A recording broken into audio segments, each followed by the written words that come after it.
The British invasion produced a wealth of talent that never would have seen the light of day had it not been for the Beatles' breakthrough. And Chad and Jeremy were one of these acts. And they were special beyond just some of their early hits. They could play, they could write, they could sing, they could arrange, and they could act. And we're going to learn all about them here on Pop Goes the 60s.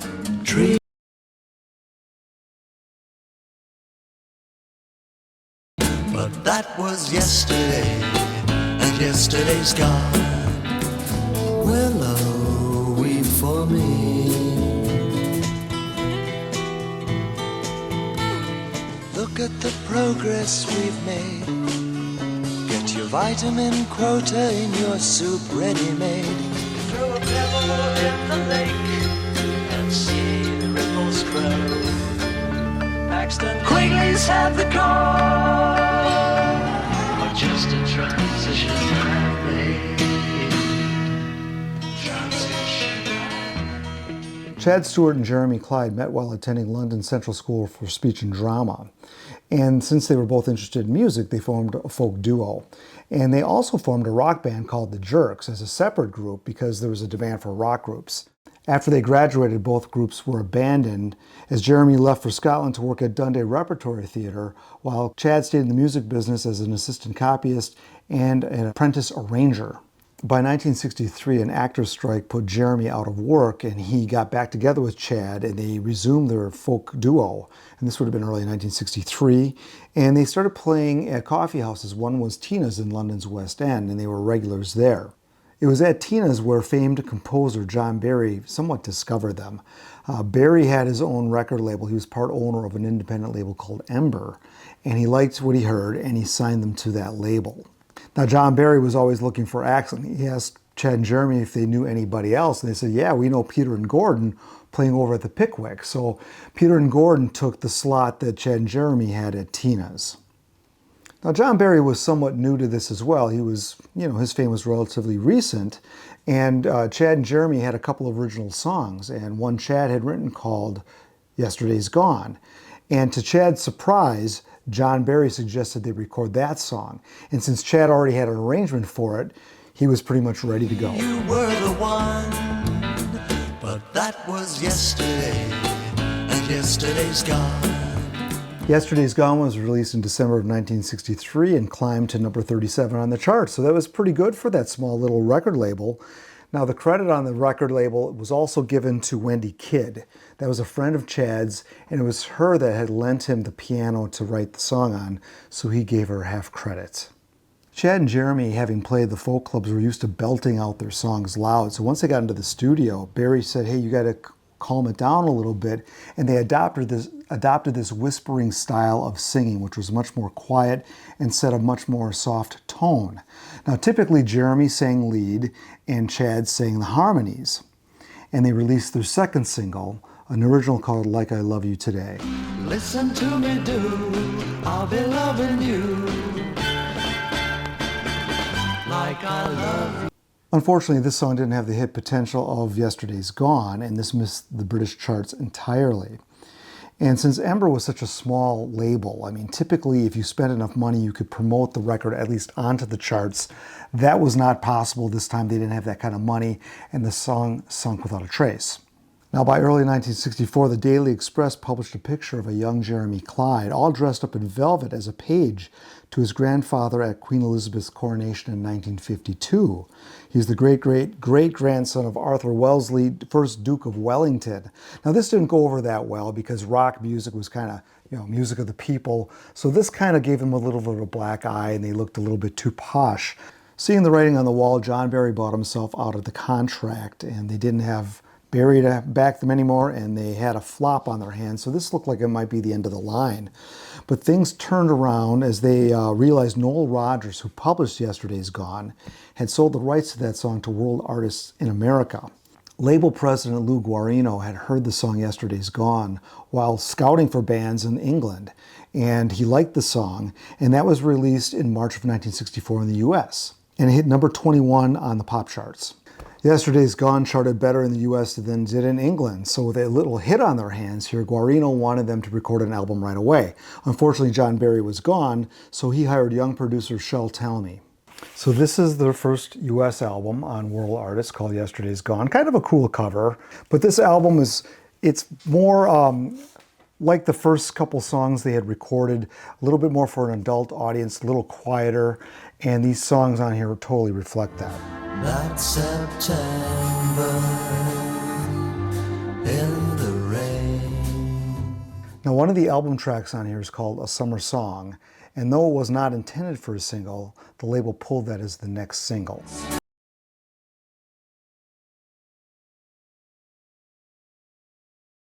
A Summer Song hit number 7 in the US on the pop chart and number 2 on the adult contemporary chart, which surprised Chad and Jeremy. So they had another hit on their hands, and that was followed up with Willow Weep for Me. Bend your branches green along the stream that runs to sea. Willow Weep for Me hit number 15 on the pop charts and number 1 on the adult contemporary charts. So they were really they were finding their market. And this album hit number 22 on the Billboard album chart. So they had 3 big hits here and a hit album on their hands. So this prompted Chad and Jeremy to move to the United States. Naturally, they were put on the caravan-style tours with the likes of Johnny Rivers, The Ventures, and Ronnie and the Daytonas as they recorded their 5th single. If I loved you, time and again. If I Love You made it to number 23 in the pop charts and number 6 on the adult contemporary charts. So these guys were rolling here. So Shel Talmy was brought in to work on another album, because what do you do when you have one hit album? You start working on the next one, and that was Sing for You. And the label saw them as kind of, I guess what you would call supper club singers. They were reaching a more mature audience, softer rock, and they wanted a duplicate of the first album.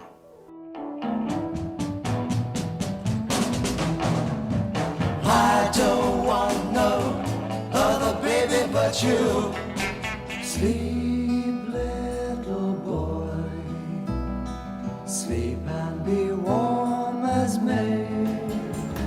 Tall and tan and young and lovely, the girl from Ipanema goes walking. Now, the sound of Chad and Jeremy was in stark contrast to a lot of the other British acts that had hit the shores of the United States and had hits like the Kinks or the Animals, the Dave Clark Five, or even Herman's Hermits. So the only group that was, I guess, their peers were Peter and Gordon, who they constantly were confused with, to this day, actually. So nonetheless, they had a more adult audience, and that was evident with their next single. What do you want with me? Oh baby, can't you see? That was written by both Chad and Jeremy, and it kind of stalled out on the pop charts at number 51, but on the adult contemporary chart it did well, number 9, so they continued that run on that chart. Now, this album was not as big of a hit as the first album. This only hit number 69 on Billboard's album chart. So there's a dip here because there's not as many hits. So meanwhile, Chad had married a British model that he had known from the Central School of Speech and Drama, and she became Jill Stewart. They married, and she was involved with Chad and Jeremy's career right from the very beginning, running the fan club and also writing for 16 magazine. Now, their singles, with their smooth demeanor, they were very polite guys, they could act. This got them a lot more invitations to be on television shows, and since they were stationed in Los Angeles, this made total sense. So their first appearance was on the Dick Van Dyke Show, and there was an episode called The Redcoats, which satirized Beatlemania, and they played characters Freddie and Ernie. 1 week later, they appeared on The Patty Duke Show as Nigel and Patrick, an unknown British singing duo in need of promotion, and sang the song, The Truth Often Hurts the Heart. It's for you, I really care, your eyes, I see. The Truth Often Hurts the Heart is not one of my favorite songs by them, but they sang it twice on the show, and it seemed like it could have been a candidate for a single release, but it was not released. So by this time, they had been in the States for a while, and they realized that they weren't really getting residuals from the World Artist deal. They had this first album was a big hit, and the second album was okay, did all right, but they weren't making much money here. So they hired a new manager by the name of Alan Klein, and he got them a deal on Columbia. Unfortunately for the duo, they had to pay half of their advance to buy themselves out of the prior contract. So the artist gets screwed as usual, and I doubt Alan Klein, it cost him anything. But Chad Stewart, in moving over to Columbia, he called it a ballet of shady moves. By the time they were going to record their third album, it was called Before and After, Shel Talmy was gone by this point. He was probably working on other British groups in England. And Chad and Jeremy wrote 6 of the 11 songs on this new album. They were looking to write more and get more involved. And according to Chad Stewart, the new producer was a guy named Laura Crane. But according to Chad, he said, "I remember feeling frustrated because I wanted to arrange everything. Our producer, Laura Crane, ran a pretty tight ship, and he wasn't about to let that happen.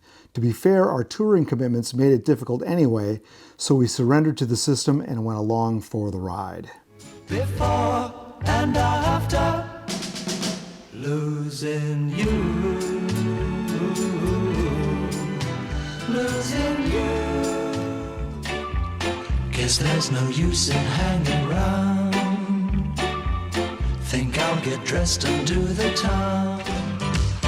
Little does she know how much I love her.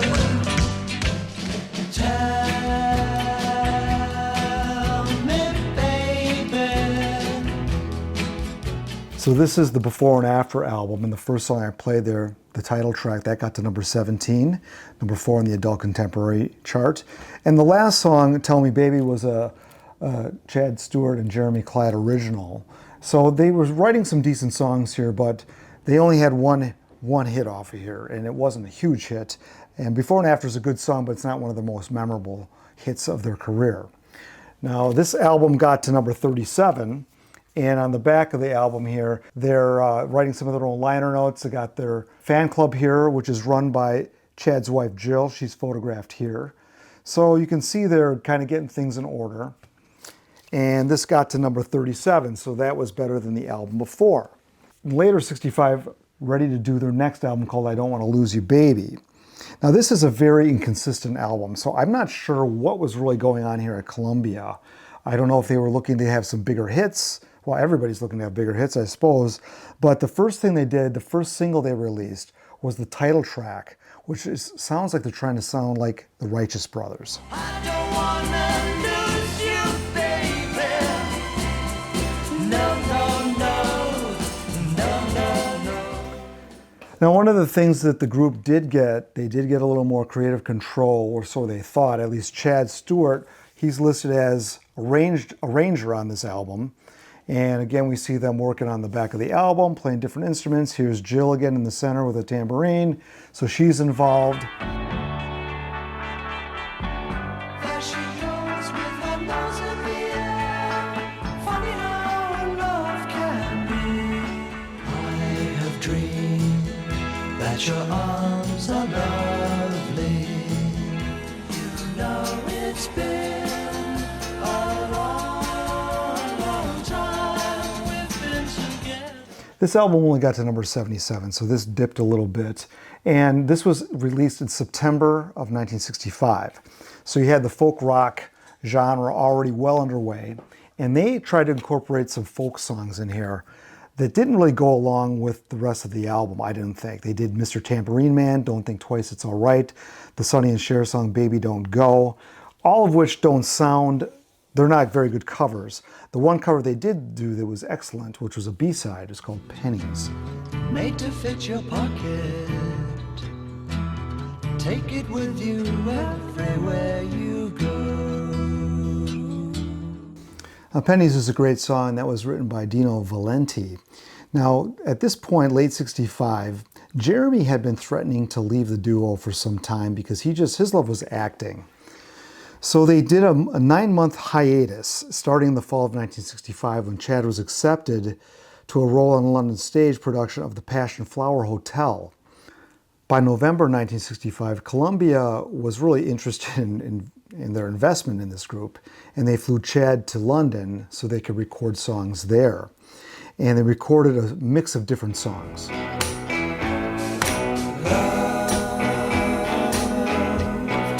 Love is strange, oh Lovers may go anytime.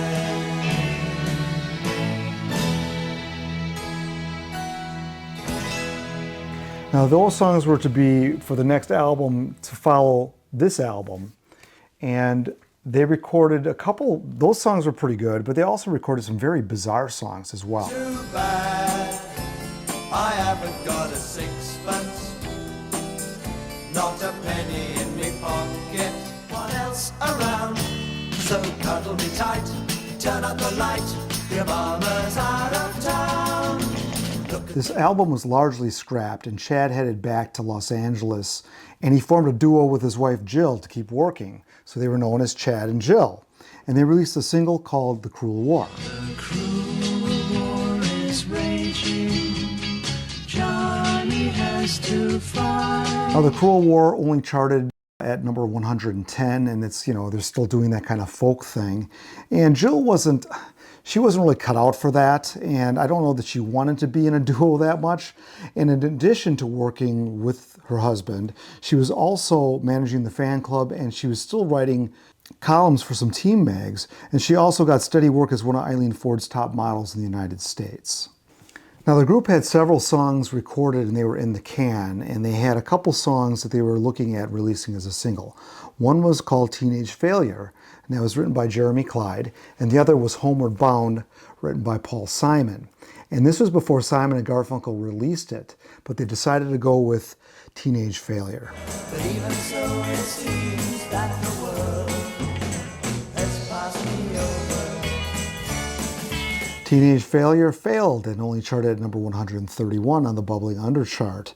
So that was not a good sign. So by early February, Chad and Jeremy had reunited and played at the 1966 San Remo Music Festival, singing a version of Sergio Endrigo's composition Adesso Si, which was released as a single in Italy. Adesso sì, adesso che tu vai lontano. While the group struggled to remain relevant during Jeremy's stage engagement in London, there were two compilation albums released. The first one on the Capitol Starline series called Best of Chad and Jeremy. Now, this is a very fine compilation. Basically, the first 5 or so hits culled from the first 2 albums for the most part. And a single was released, the Lennon-McCartney song From a Window, and that got to number 97. Late yesterday night, I saw a light shine from a window. So this is early 66 these were released, or at least this one was, and a couple months later more Chad and Jeremy came out, and this was on the Capitol label, and the single off of this that was released was called September in the Rain. That song didn't chart, but these were kind of stopgaps while Chad and Jeremy kind of got the act back together. The thing that ended up getting Jeremy Clyde back to the States doing music actually was more television work. And they guest starred on an episode of Laredo in January 1966. And they played destitute English actors traveling through the Old West, surviving by their wits. Now, this was intended as a pilot for their own TV show called Paleface. But the problem was this was on NBC, and NBC had already just signed the Monkees, so they ended up not doing this because the Monkees was already kind of in play. So they still had plenty of opportunities for television. They appeared on the very popular show Batman, and they played themselves this time.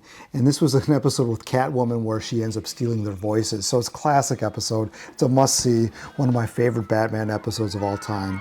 And you gotta love Julie Newmar. So check for that one. Now, with Jeremy back in the States, they decided, okay, we're going to go forward with another album. And that was this one here, Distant Shores. Distant Shores was released in August of 1966. And this album shows a marked improvement in overall sound and just quality of songs. It just sounds a little more modern.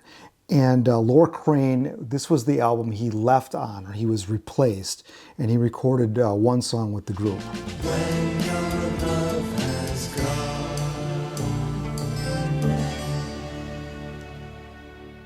So one reason they got rid of Laura Crane and they brought in Larry Marks, and he was brought in to update their sound. So he was able to do that, and Chad and Jeremy were given more creative control. Chad was named as musical director on this album, and they began to record more songs. And instrumentally, they started to branch out a little bit. Chad had adopted the double neck guitar, on which one was an electric 12-string. So you see that oftentimes in some of the concerts that he was playing. Sweet, soft summer night. Since you said goodbye, I cry in the morning, but it's evening, and you are she. So you can hear a more introspective and instrumental approach to these Larry Marks recordings, and this is basically their new sound, and it just sounds more mature. And for some reason, though they were playing to a more mature audience, a couple of the singles here did not chart very well. Distant Shores number 30, and You Are She only number 87. So this album got to number 61, and you can see even the photograph is pretty cool. It's a nice selection of songs. So they toured on this album, and the band at the time was Chad on lead guitar, Jeremy on rhythm guitar, James Guercio on bass, who was soon to produce the Buckinghams and later Chicago, and drummer Dennis Faust. During this tour, they opened for the Beach Boys. In early 1967, Chad and Jeremy continued their acting, but this time separately. Chad had done the voice work on a Disney film called The Jungle Book. He was one of the vultures, and Jeremy ended up doing a solo appearance on My Three Sons. We're in early 1967 and the musical landscape started to change quickly, and they started to record their next album of Cabbages and Kings. And wanting to be taken a little more seriously, they changed their billing to be Chad Stewart and Jeremy Clyde. So this album was the next project, and this is pre-Sgt. Pepper, by the way, when they started recording this. And because Chad, the classically trained Chad, he became the musical director on this, spending more time on the arrangements and instrumentation, and Jeremy started to write the bulk of the material. Now, though Larry Marks did a nice job on Distant Shores on that album, they made another producer change, and this time they brought in Gary Usher. Now, Usher was just hot off of the Byrds album, Younger Than Yesterday, and in talking with Usher, he was one of the staff producers at Columbia. The ideas they had, they thought would really work well with Usher's production style. Rest in peace.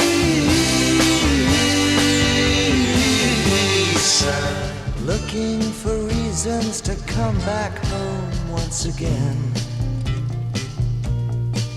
I face the dawn. I met him once some years ago, and you are far above him. Underneath all the social commentary of this album, these songs are beautifully arranged, and they don't sound as dated like some of their contemporaries' music, who relied on a lot of production trickery that was often cliched, like months after it came out. So this album has a really fresh sound, and where you find Gary Usher, you might find Kurt Betcher. So Betcher was brought in to help on some of the vocals and arrangements of the vocals. Look at the progress we've made. Get your vitamin quota in your soup ready-made. Forget that there's hunger around you. Now, those songs I played for you earlier, that's side 1. Side 2 is a little more problematic with a 5-movement progress suite. Now, this side 2, it's like 26 and a half minutes long, so it's rather long. It's a little bit tedious, and it drew a little bit of criticism from, of all people, Paul Kantner of Jefferson Airplane, who said that, hey, Paul Simon could have wrote that in 3 minutes. Well, that may well be, but this coming from Kantner, who was about to work on After Bathing at Baxter's, which is one of the heights of self-indulgence. So anyway, that's a different story. Check out my Jefferson Airplane series for that story. And this album really is quite interesting because Chad and Jeremy wrote almost all the songs on it, and the instrumentation is really quite strong.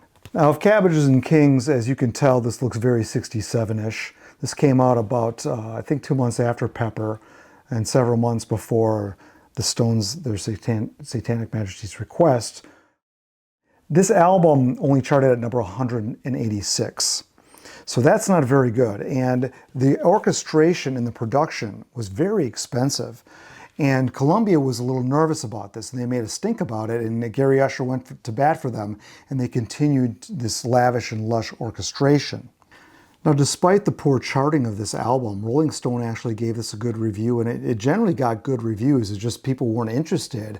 I don't know if it was the image of Chad and Jeremy that just didn't endear themselves to the counterculture, but that plagued a lot of groups in the mid to late 60s as they made the transition into this psychedelic period. Now, there was also an absence of a single off this album, so that didn't help matters any. And they actually did play this album live. They were touring on this, and they added Jim Gordon as their drummer, and they had a horn section temporarily. So it's not for... They really gave it their all to try to promote this album. It just didn't do very well. As I had mentioned, Chad was doing all the musical direction. Jeremy was doing much of the writing, and Jeremy was playing acoustic guitars and organ, while Chad was playing guitar, banjo, piano, 12-string, bass, harpsichord, sitar, and flute. So they did have a non-LP single that came out right around this called Sister Marie. It would be nice just to live like a lady and to have someone to marry. Sister Marie was originally intended for Gary Usher's fake group called Sagittarius. And Chad and Jeremy turned down My World Fell Down. They went with this song. And though it was a beautiful song, it didn't chart. Now, just a closing statement on Of Cabbages and Kings. This, as psychedelic albums go, I think this is a really good album that's much in the vein of Sgt. Pepper, Magical Mystery Tour, that type of stuff. And the one thing I see in this album that's different than a lot of their contemporaries in the next album is the instrumentation. There's a lot of acoustic guitar layered, lots of finger picking, and that's kind of the foundation, and a lot of very tasteful orchestration and arrangement on these albums. Now, unfortunately, that didn't do well, and by early 1968, the group was still able to appear in some television shows. Jeremy appeared in Felony Squad in early '68. And they turned their sights to the next album, which was called The Ark. Now, this album I think is even better than Of Cabbages and Kings. And I always liked this album. This is one of the first albums I owned by Chad and Jeremy. And this painting was done by Charles Bragg. And it's got an even more focused approach than the album prior. On Of Cabbages and Kings, they had this long suite on side 2. It's a little bit meandering. This album is a little bit more straight individual songs, though some are joined together. So what you'll find, this very nice crossfading of some of these songs are highlighted by the guitar work I mentioned, and this album has even better guitar work than on Of Cabbages and Kings. And there's a lot of finger picking, and all the guitars on this album are played by Chad and Jeremy.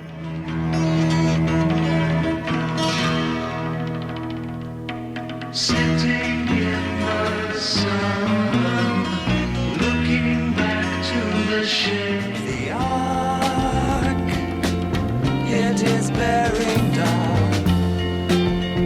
Speckled red in the morning light. If I practice all the night, then I shall fly tomorrow. Like Of Cabbages and Kings, this album doesn't just dabble in psychedelia, it really goes into it head first and does it really well instrumentally, incorporates some conceptual themes that actually work. They're not just trying to be psychedelic, but these themes actually work well. And you hear that on these next songs. On a survey taken recently, babies and ever, 7 out of 10 would choose to smiling. Hello there, well everything's fine. I got your letter, did you get mine?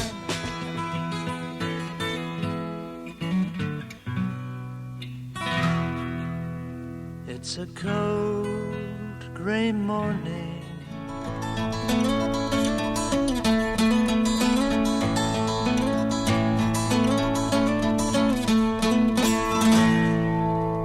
So you hear the top-notch instrumentation of this album, and they did release a single off this album called Painted Dago Smile. Now his painted Dago smile has peeled away.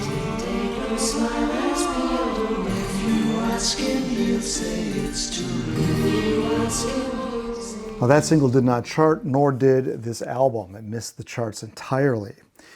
as good as this music was, it wasn't being bought. It sounds to me like Chad and Jeremy had done quite a lot of acting. So these albums kind of, these last two anyway, remind me of a soundtrack without a film. But their next project, they'd actually get to work on a film, and that was called Three in the Attic. So by now we are in early 1969. This is the soundtrack for Three in the Attic. This was released on Sidewalk Records, not on Columbia. And this film was AIP's highest grossing film of the decade. It was the 18th most popular movie in the US at the time, at the box office in 1969. Paxton Quigley's had the course, and he's feeling kind of burned down. Paxton Quigley's Had the Chorus was a track off the Ark, but it was used as the main song for Three in the Attic. That was the original title of the film. That's why they wrote that title, and that's where that came from anyway. But anyway, they changed the title to Three in the Attic. And this album, this soundtrack, actually has a couple of very good songs on it, very much in the vein of the prior two albums. Warm summer wind, who told you to blow that way? Hello, hello, how are you? How's it?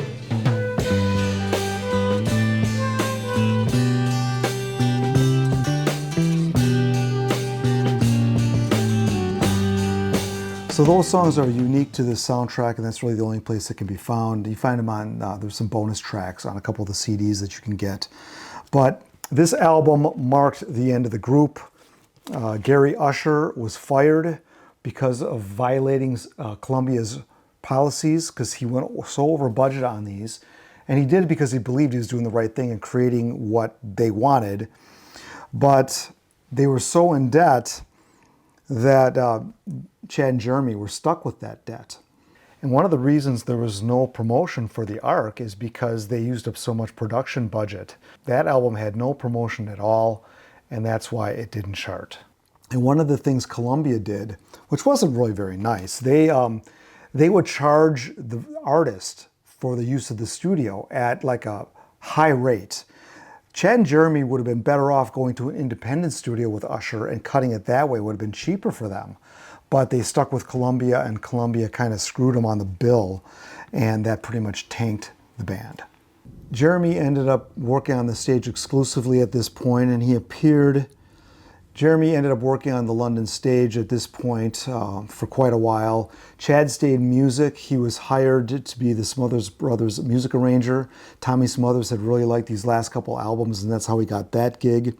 Jeremy appeared in Conduct Unbecoming in 1969, which also featured former lead singer of Manfred Mann, Paul Jones, and The Sound of Music's Nicholas Hammond. So Chad stayed in the music business, and the two did a reunion album in 1983, and they were touring as late as 2015.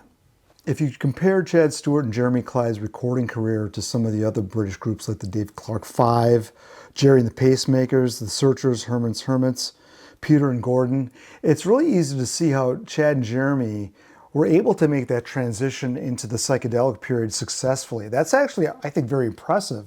Very few bands were able to do that, let alone a duo. So I think that's impressive, and I think some of these this music on these last two albums really still holds up well today. All right, so where can you get these guys? What compilations do you want to buy? So there's one called The Very Best of Chad and Jeremy that's got 18 tracks that came out in 2000, and it covers 1963 to 1966. That one I don't have here, but I do have this compilation called Painted Dayglow Smile. This covers 65 to 68, that psychedelic period. This is an excellent compilation, and this came out in 1992. This has 20 tracks on it. So the individual albums are also available to buy, some of them with bonus tracks. So that's when you're going to get some of these, where you'll find some of these Three in the Attic tracks that that are only available on this album on some of these new CDs. That wraps up another band history here on Pop Goes the 60s. Thank you for watching. These band histories are really difficult to put together, and I do rely on a lot of outside help from you. I've got a couple of ways you can donate to if you'd like to do that in a bigger way. Those are listed below: Patreon, tip jar, and merchandise. Or you can just hit that subscribe button and share this with somebody who you might think would appreciate it.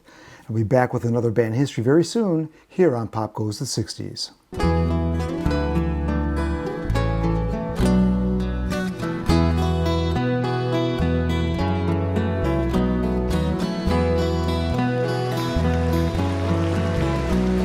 Sweet, soft summer nights